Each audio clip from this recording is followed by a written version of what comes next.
Pulso económico. Hoy también día de enhorabuena si nos tenemos que fijar en lo que ha hecho el IBEX 35. Aumenta el índice general 1,49% y cierra en 7.794,9.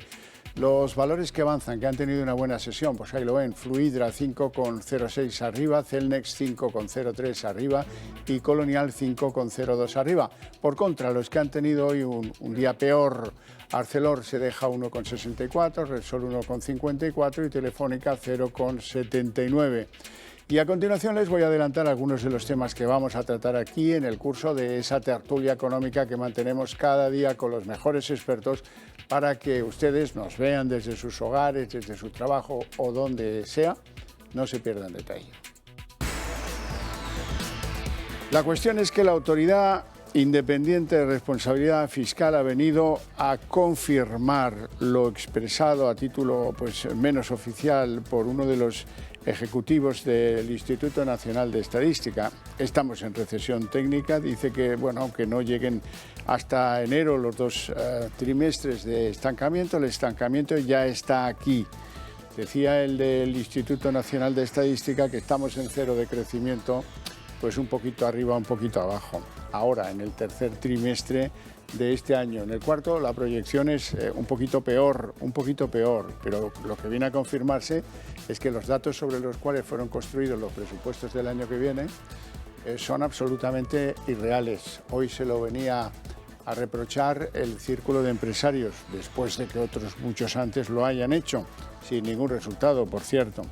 Y en segundo lugar vamos a hablar de la banca en España, porque han conseguido ganarle 2.000 millones en 12 meses solamente por aparcar en la hucha del Banco Central Europeo el dinero de las inyecciones de liquidez.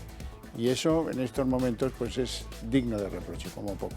Les presento ya a nuestros invitados esta tarde. Don Daniel Rodríguez Asensio, economista y consultor estratégico. Muy buenas tardes. Buenas tardes, Javier. ¿Todo bien? Encantado de estar aquí, como siempre. Me alegro. Don Juan Avellán, profesor del IEB. Muy buenas tardes. Buenas tardes. ¿Todo bien? Todo perfecto. Me alegra. Bueno, le damos un repasito a la sesión de bolsa hoy. Parece que continúa la remontada, que la cosa no va mal dentro de lo que han sido los dientes de sierra típicos y que algún día tendremos que dar peores noticias que las de ayer o las de hoy. Sí, estamos en el clásico rebote, ¿no? Después de tantas jornadas y casi tantas semanas de caídas, en algún momento hay que intentar apostar, en este caso por el IBEX y buscar algunas ganancias, y yo no lo veo más recorrido. Hay un asunto importante. Telefónica hoy es la compañía una de las tres que más han caído, y acabamos de saber que ha ganado un pleito a Hacienda por valor de 1.300 millones de euros, con lo cual... Cosa que se ha comunicado al cierre después del cierre y que mañana tendrá... Es previsible que mañana arrastre hacia arriba. ¿Qué tenemos que esperar del IBEX? Bueno, esta semana hay reunión del Banco Central Europeo, también pronto tendremos la de la Reserva Federal, y yo creo que van a ser absolutamente decisivas para la evolución, ¿no? En función, yo estoy casi seguro de que el Banco Central Europeo va a subir los tipos de interés al menos 50 puntos básicos. Si los sube esos 50 puntos, a lo mejor el IBEX sigue esa tendencia ligeramente alcista, porque eso ya está descontado. Todo lo que sea un escenario de subida de más de 50 puntos básicos refleja esa sensación de urgencia y de alarma que veníamos hablando en otros meses, y por lo tanto podría volver a darse la vuelta. En cualquier caso, los fundamentales, tanto a nivel macro como de la mayor parte de las empresas del IBEX, no varían. El escenario sigue siendo a la baja. Profesor Avellán. Efectivamente, los resultados que se van publicando poco a poco no son malos del todo, van en la línea de lo esperado, y esperar a ver qué hace el Banco Central Europeo. Estamos, yo creo que en un rebote y con mucha euforia este rebote, pero esperemos a ver qué es lo que ocurre, porque los fundamentales que tenemos son los que hablan y estamos en una bolsa a la baja. ¿Usted es partidario de los 50 puntos básicos o cree que serán 75? Cada vez que se han dicho una cifra, el Banco Central Europeo ha subido un cuartillo de punto más. Veremos a ver qué es lo que hace. Esperemos que se queden esos 50 puntos básicos. Bueno, pues vamos con los problemas internos derivados de no querer reconocer cómo está el crecimiento de la economía española. Estancado, dicen unos, otros clavado, otros fulminado, otros, en fin. Estamos en recesión. Eso concluyen o van coincidiendo los principales analistas. Hoy se unía a esas voces la AIREF. Vean. Otro trimestre más con la economía española en negativo. La AIREF prevé un estancamiento entre junio y septiembre de este año. Tras un primer semestre con cuentas en positivo debido al turismo y la creación de empleo, ahora llegan las malas noticias. En este tercer trimestre del año el crecimiento del PIB podría situarse en torno a cero o algo positivo, pero desde luego muy próximo al estancamiento. Las previsiones para el cuarto trimestre tampoco son buenas. La AIREF calcula una caída del 0,2 o 0,3%. De cara a 2023, los números también son malos. La autoridad prevé un crecimiento del 1,2% frente al 2,1% del gobierno. Espera una inflación del 3,9% y un crecimiento del PIB del 4,3%, muy lejos de los números del Ejecutivo. Por otro lado, calcula cerrar el año que viene con un déficit del 3,3% frente al 4,6% actual y un parón económico con deuda pública hasta mínimo 2026, siempre y cuando no se prorroguen las medidas de ayuda.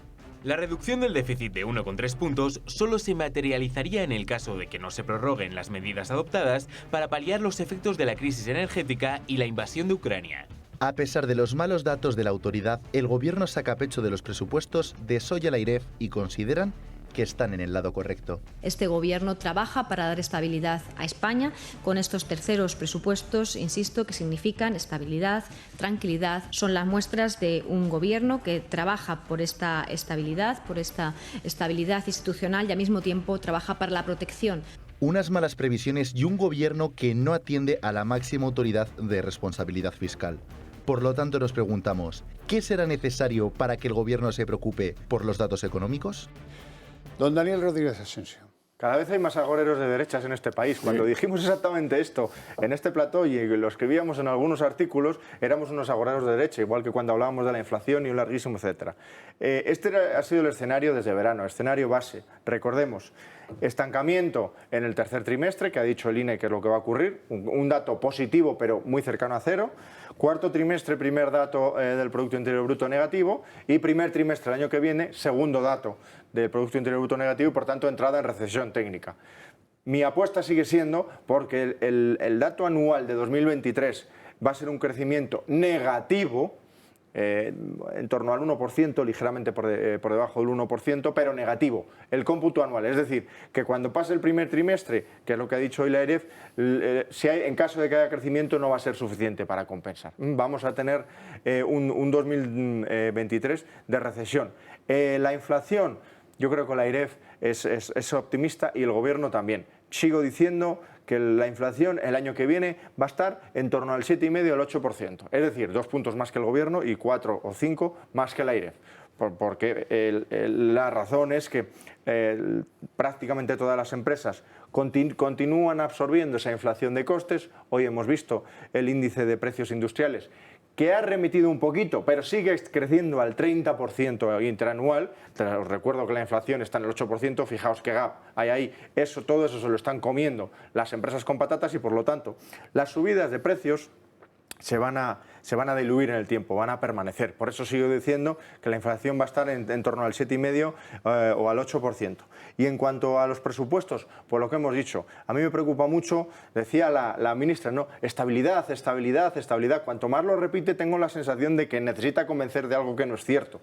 Porque estos son unos presupuestos que precisamente lo que generan es inestabilidad. Son los presupuestos del gasticidio. Mira, Javier, el Banco de Inglaterra ha tenido que intervenir para evitar la quiebra de sus fondos de pensiones. El Banco de China ha tenido que intervenir para el mercado de divisas. El Banco de Japón, la mayor intervención de toda su historia esta semana, y el mes pasado también tuvo que intervenir. ¿Qué quiere decir eso? Que los mercados financieros internacionales están ya muy tensos. La situación, bueno, está al límite. Ahí está Credit Suisse, Deutsche Bank, etcétera. Entonces, unos presupuestos en los que con un crecimiento del Producto Interior Bruto del 2%, que veremos si ocurre, que nadie se lo cree, el gasto se incrementa un 10%, que tiene un déficit estructural del 4% hasta 2025, nos llevan al abismo. Cuando algo en el panorama internacional genere una pequeña perturbación, España va a caer automáticamente, porque no estamos aprovechando el margen fiscal que están dando los ingresos, la recaudación récord por la inflación, para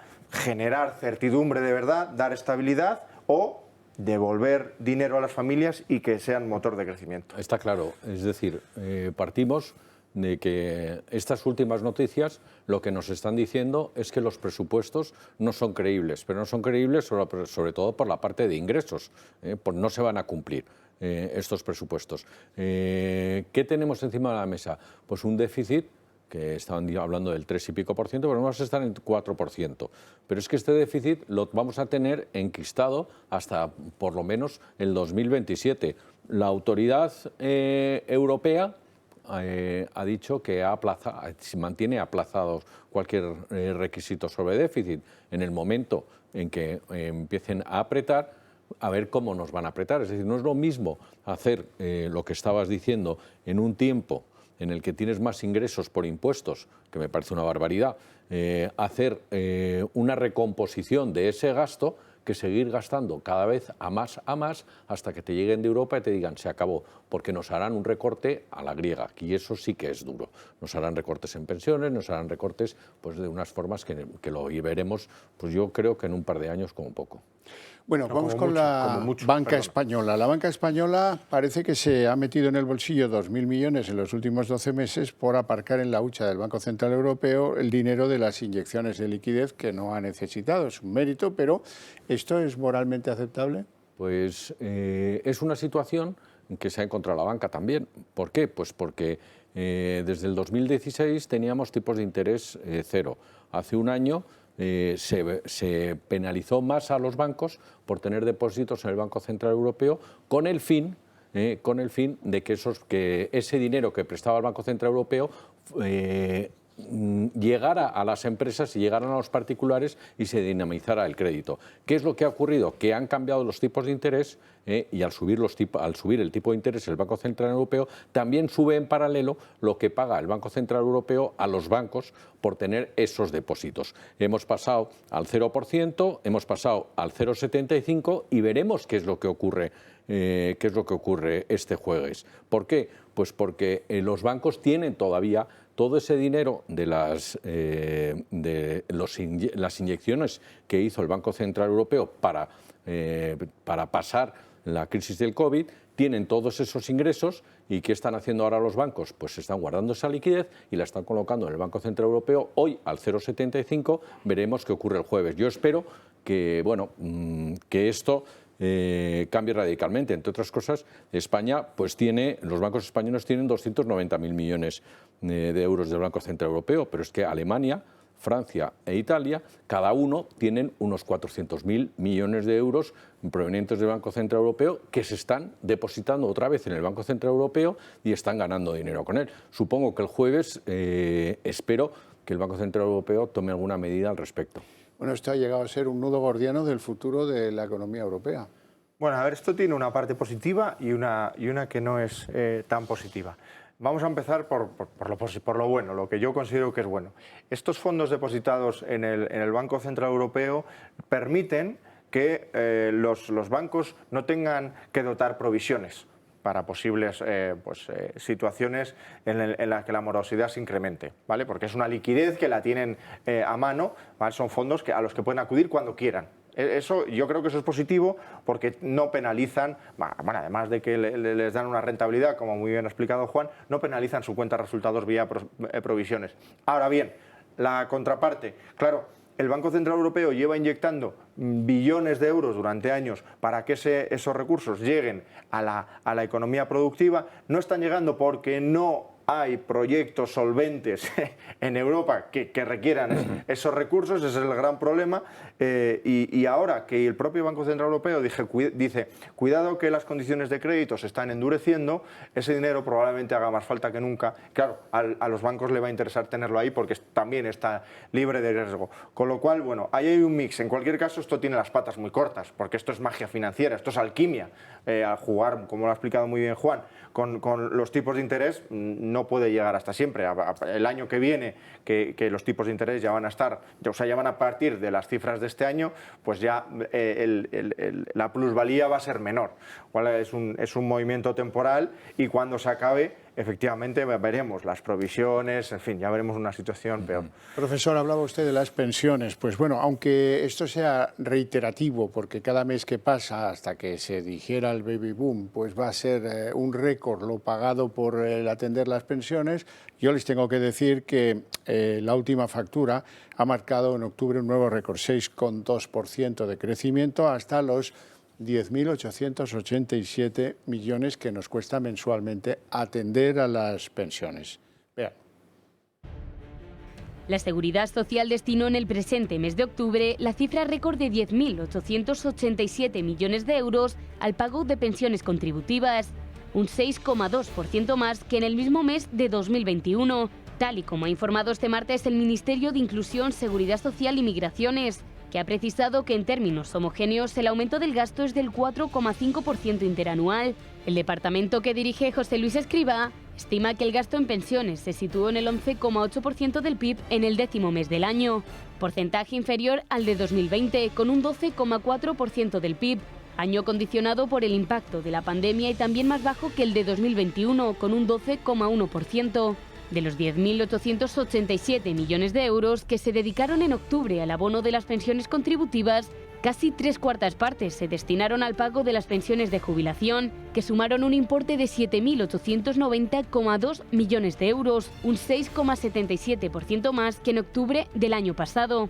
A las pensiones de viudedad se destinaron 1.836 millones de euros, casi un 5,1% más que hace un año, mientras que las prestaciones por incapacidad permanente han aumentado un 3,9%.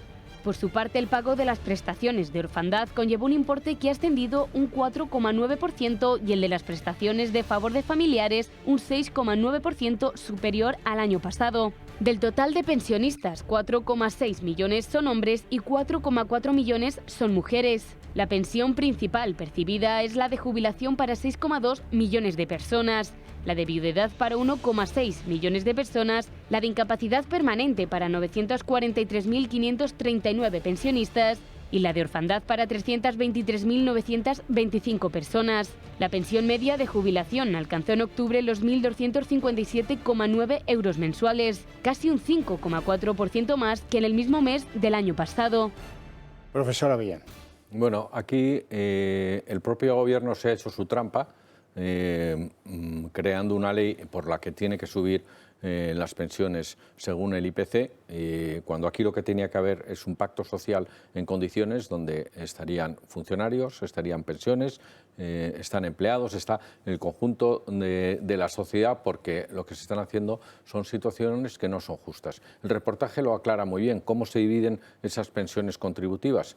Hay que tener en cuenta que estamos ahora mismo con un bombardeo de posibles soluciones y de actuaciones que se debían de tener que poco profundizan, es decir, hace falta algo más que un pacto de Toledo, porque se habla, hay 6,4 millones de jubilados, pero, por ejemplo, la última medida que quería anunciar y que propuso Feijóo fue la de subir las pensiones mínimas y bajar las máximas, cosa que no es justo en absoluto. Hay de esos 6 y pico millones de jubilados, no hablo de viudas y huérfanos, etcétera, hablo de los que reciben una jubilación. Hay 1,3 millones de autónomos, que la media que cobran ese 1,3 millones de autónomos es de 836 euros de media, es decir, están prácticamente la mayoría en el mínimo, es decir, han cotizado por el mínimo, mientras que los jubilados, que son 4,3, 4,5 millones de los jubilados no autónomos,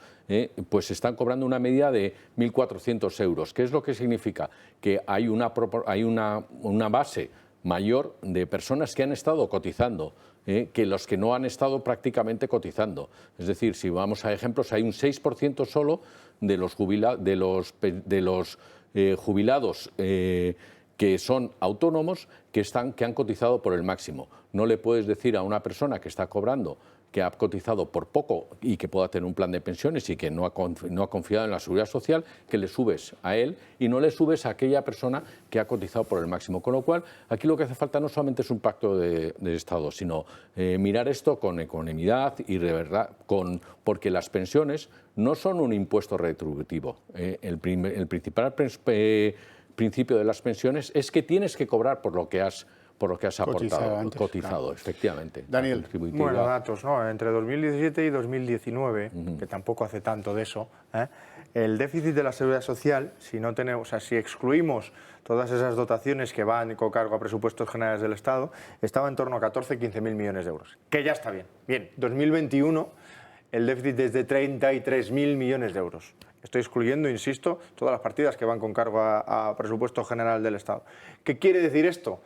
Que las pensiones ya no solo las estamos pagando, digamos, los que estamos trabajando, sino que ahora también las están pagando todos los españolitos con el IVA, con todos los impuestos, una parte muy importante de las pensiones. Con lo cual, bueno, es una bola que se va agrandando.